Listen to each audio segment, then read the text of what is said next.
He is, in a lot of people's eyes, currently the world #1, Tete, but he's also been one of the great avoided fighters.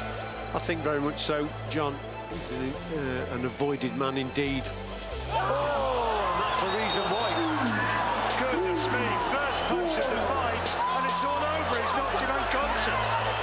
The fight is all over with the first punch of the fight.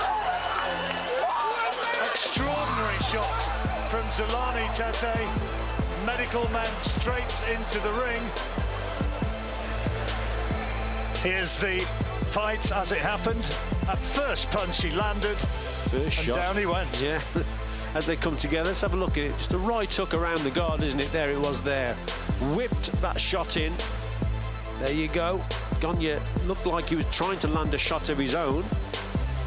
Oh, he just dropped his hand slightly, didn't he? And he just whipped it around the guard of Gagne. Ladies and gentlemen, at 11 seconds of the first round, the contest has been stopped. The winner by technical countout, and still the WBO bantamweight champion of the world from Eastern Cape, South Africa, Zolani Tete.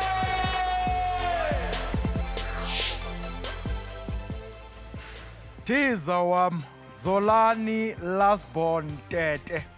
What a knockout, a world record knockout that was. My goodness, that was a bit of a shock. But anyway, continuing with rugby, we have now an up. The last time Joey Mangalo was on the show, I said an up-and-coming coach. I think I want to say an established coach now. Joey Mangalo from the Lions joins us. We are still with Sir Jack Mackay, former Springbok flanker. Joey, the last time we brought you on Phaka, we spoke to you about a successful 2016 season. You've had one of those again. 2017 has been outstanding for you. You've grown now as a coach, and now you've entered into the senior level. Let's take it step by step. Starting off with the Lions under 19. Once again, a Currie Cup champion. Tell us about that campaign. Kaya, Kwanda, sorry. Thank you very much, firstly, for having me on the show. It's a 10-month-long campaign, and I keep saying to people, a lot of good people have put in a lot of good work in order for the campaign to work. There was pressure because we had won the previous year, and nobody had defended the title in quite a few years. So we knew we had to do a few things better, but also stay to the core of what we did. So the coaching staff of Neil de Bruin, Philip Lemmer, and Bart Skuman Closer, the medical staff of Hane, Doc Liz, all those people played an important role. Stefan van Deventer is the conditioning coach. He's our secret potion, actually. We won a lot of the games in the second half of the game because we could just go a little bit longer than the rest of the guys. So that was a fantastic year. Happy for the players as well. The idea is that if the team does well, the players will do well. So hoping to see 5 or 6 or 7 guys in the SA Under-20 mix for next year because as a reward for the way that they played in this year. Let's talk about that Under-19 final. It was the second one in a row. Tell us about that final. What was going through your mind emotionally, and so on? It's always a massive privilege to play in a final, and also experience helps. So the fact that we were there last year, it was more of the same, slightly better. So Durban, the weather was really good. The coaching staff was similar. So it was a matter of us getting the players to just be on the same page as what we are on. They were excited about it. It was a matter of just trying to actually pull them in, that they don't get too excited, that the energy levels don't happen before the game, if that makes sense. So, but they enjoyed it, they loved it. It was their time to express themselves, for people to see them play for the first time on TV. I remember Tian Liebenberg was one of the assistant coaches for the Free State side as well. And over and above that, the border coach, David Dobela, his son, Dobela, was the flower of the Free State side as well. Obviously, from Brade's side, he was quite disappointed that they lost in that final. But from your side, another congratulations for you, Joey.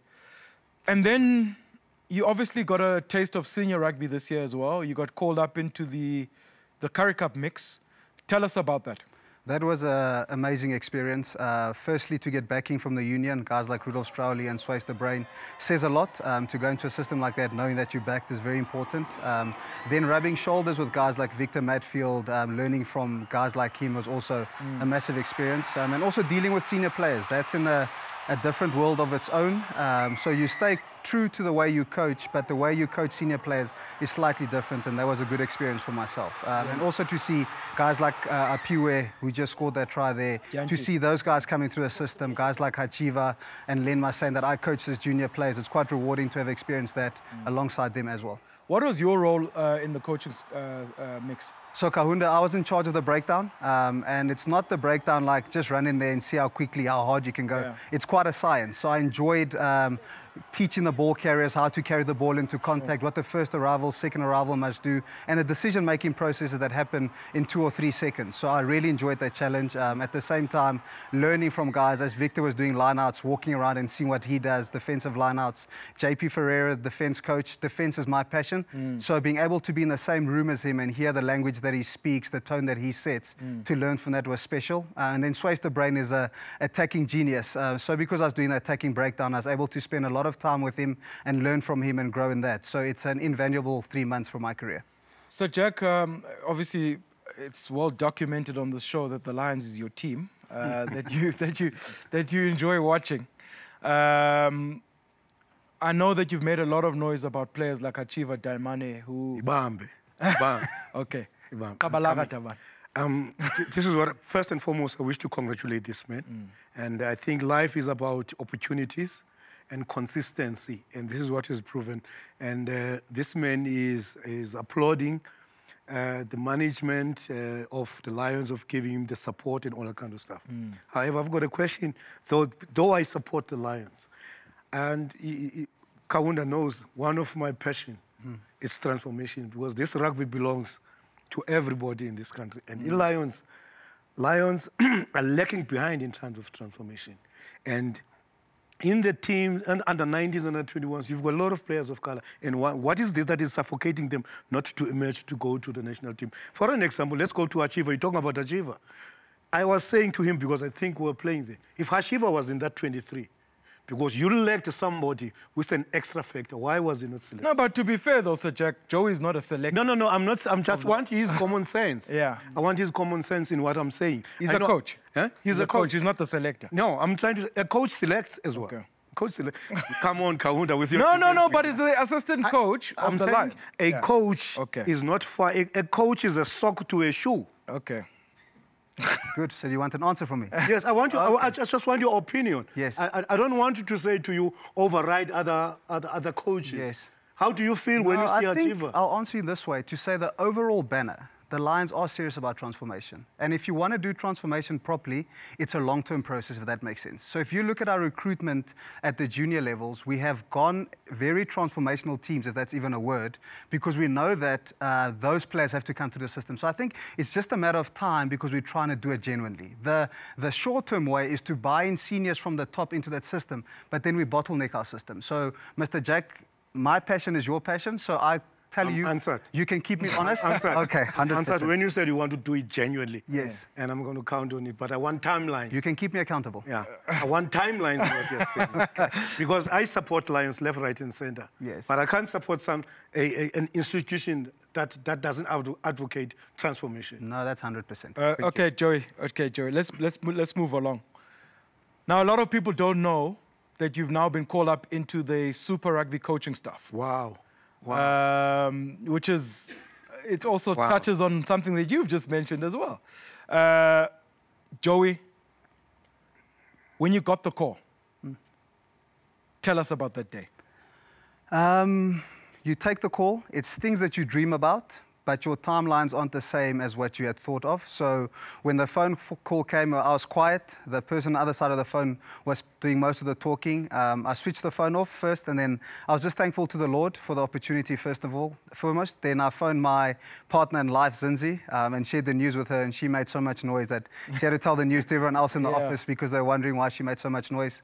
Then thirdly, I just had to pull myself towards myself and say, with an opportunity comes responsibility. Sure. So I went straight into my planning to say, if I'm going to make this opportunity work, I've got to make sure A, B, and C and D happen. So I'm now completely out of the fantasy side of it, and I'm completely into a work because there's work to be done. I won't be judged on these interviews. I'll be judged on how I look after the area that I'm responsible for during Super Rugby. You spoke about responsibility. Obviously, the Lions made it to the final, hosted a final. Where do you go from there? It can only be to win the whole tournament. Now, from watching from the outside, looking in, what did you learn from the work that Akas and Swayze were doing? There's plenty And to JP, of course. Yeah, I think there's definitely a lot to work on, to learn from. Sorry, the defensive side, there's just massive character in the team. They've got a fantastic system, and then men who really want to fight for each other and work hard for each other in defense. On an attack, there's just a sense of fearless play. If you look at Ruan Dreyer scoring a try like that, it's just all 15 guys want to play, and all are encouraged to play. So there's no fear. There's such an encouragement for exciting rugby that will inspire people and inspire nations, and you can see that in the way we attack. So it's just to add value in my little way to all that's been done. So if you're asking how to go one level further, is more of the same, just slightly better. Because you did well to get into a final 2 years in a row. It just means you're missing 1 or 2 percentages on 1 or 2 things. Yeah, from the reports that I've been reading, there are some players that have been released from their contracts at the Lions. Guys like Jaco van der Walt, Fabian Boysen, those guys. So obviously you guys are looking to move in another direction with probably a younger bunch or a different bunch of players. Who are some of the exciting youngsters that are in the current off-season training squad? I think, Kaunda, the Currie Cup would have given you a hint at that. Mr. Jackson, Chiva, he's one of them who came into the squad in the Currie Cup and really put his hand up, so that's a guy you can look forward to. Apiwe is also one on the wing. He did very well. He's also an option at centre, and that's a position he wants to grow in. A young flank like Len Massane, who played under 19s last year, also played in the Currie Cup season. In the centres, a guy like Manny Russ, he's a 19-year-old who played Currie Cup for us. So all those guys have got an opportunity in this pre-season to play a spot open in the Super Rugby side come 2018. So, Jack?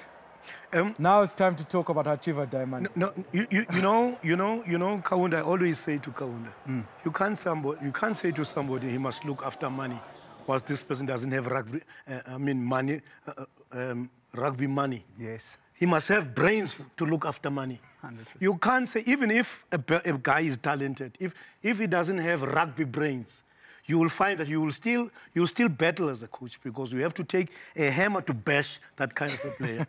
And Hashiva, you could see, you can take Hashiva and put him at 6, 7, 8, give him a 12 chairs, give him a 13 chairs, because he has rugby brains. He can give you what you don't expect him. And I was just worried why we don't have such players in South Africa. The reason other nations are ahead of us, because they've got lots of kind of players in the rugby field, and they will give you more than you expect. And Apiwe, I must say, Apiwe needs to release the brakes and play himself out, because he's got vast talent. So true. You know, Sir Jack, I won't ask Joey this question. I'd rather ask you. There's one thing that has bothered me about the Lions when it comes to Super Rugby for the last 2 seasons, is players playing in Europe or in Japan, during the off-season. That has bothered me, because a guy will come back, he'll be injured, he'll miss the first half of the season. We've seen it with Creel, we've seen it with Whiteley. Elton Yankees last year played the whole Super Rugby season injured. He had just come from Japan. Now, Rowan Janse van Rensburg, who just come back from an injury, played his way slowly back to form, is now in Europe, playing in England. And will be back at the start of the tournament. How do you feel about that? Players not having an off-season, but playing right through until the next season. There is a saying that says, all work with no play makes Jack a dull boy. I'm trying to answer Kaunda. If you don't, and today's rugby is too demanding, it's draining. And today's rugby program, it's bumper to bumper. You come from this competition, you get into this competition, and you must remember, this is not iron. It's flesh. It may look like iron, but Yeah, it's flesh. Once you get bumped, you get bruised. And you can't pretend as if you didn't feel what happened. And sometimes effects, Kaunda, emerge later in the season, later in the years. And I also share the same sentiment. I think players should be given some kind of a break. Yeah, they should be. And let their bodies again to restart, to rejuvenate again. You know, I think players are overworked. But they're choosing to. Obviously, they're chasing the yen, chasing the pound, chasing the euro. I always persuaded him to get in just one season so that I can be his manager. and then you're going to take like 25%. Joey, okay, so now you in the Super Rugby coaching staff. Tell us who is everyone, who are all the people involved, and what are their roles, specifics? Good. We can start at the top. Obviously, Swys de Bruin is the head coach now after Johan Ackerman, and he's doing a fantastic job just leading the system. He'll take the attack and the backline as well, which is his forte, which he does very well. JP Ferreira's been with the Lions for over 10 years, and he's the defence coach. Magnificent at his job. I think the Lions had the best Super Rugby defensive stats in 2017. So working into 2018, he'll do more. And he even got called up into the box setup. So he's a quality defence coach. As a fellow defence coach, it's not easy to say another guy's good, but he is that good that I can say it. Cash or Ivan van Rooyen is the conditioning coach. He's also been at the Lions for many faithful years, and he does a fantastic job. That's why guys can play against the Crusaders with 14 men and take the game all 80 minutes. Then I'll be doing the breakdown, both attacking and defensive breakdowns. I really look forward to it. Like I said, it's an art, it's a science, and it's good exposure for me to experience the Crusaders down there, learning all those things, so that when I do get my chance in my field that I really want to be in, I would have had experience on that. So it's a small group, but it's a fantastic group of people to work with. And then the forwards coach will still be announced as they go along. Victor was fantastic in the Currie Cup season that he was in there, but that is a decision for the management to decide who they're going to bring in to look after the forwards. So Jack, what are you expecting from the Lions next season? I just wish for the Lions next season to be crowned as champs, because I mean they've been there in Super Rugby. However, I want to start with him, Kaunda. I think what I like about Joey, he's not big-headed, and he's prepared to learn, which is most of us. When you are there, you get big-headed, and all of a sudden it's me, it's about me. So you can hear he's giving praise to everybody around. Sure. He's prepared to be a team player, because rugby is a team sport. And so working together, you always have to give to get results like this. And I think I want to say to you, thumbs up, and I hope there are a lot of other Joeys coming, and you be a role model. You must remember, in any field that you are, you always aim to be there, so that you will be always a role model for the upcomings, so that you can bring more and change the complexion and the moral fiber of our communities. Thanks for the wise words and the compliment, Sir Jack. I appreciate it. Joey, congratulations on your success so far, and good luck for next season. We'll be watching, definitely. Thank you, Kaunda. Thank you very much, Sir Jack. And I'm hoping I'm going to send him an invoice, Kaunda. I guess siyayivala le nkqubo ngaloo mazwi. Amabhokobhoko niyayilibala uba udibana nama-Italiyane kule mpelaveki. There's a montage of the last few times the Springboks met the Italians. Ziyathemba ukubana siniphakele into ezimnandi, into eziyumyum. John Smith prepares to lead his country out for the 66th time in his 92nd Test match. A quite extraordinary record. Katkowski gets away from his man.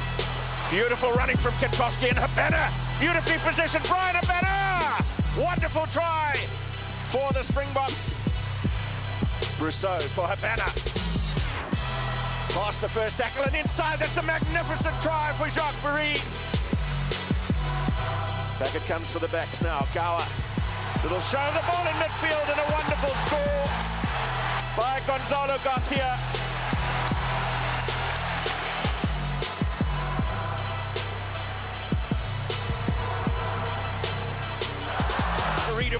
Is through. Bernard Olivier has his first try in a Springbok jersey.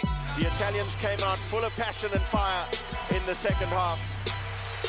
But 2 tries in the second half as well from South Africa, from Fourie du Preez and Wynand Olivier, proved enough to down the challenge of the Azzurri.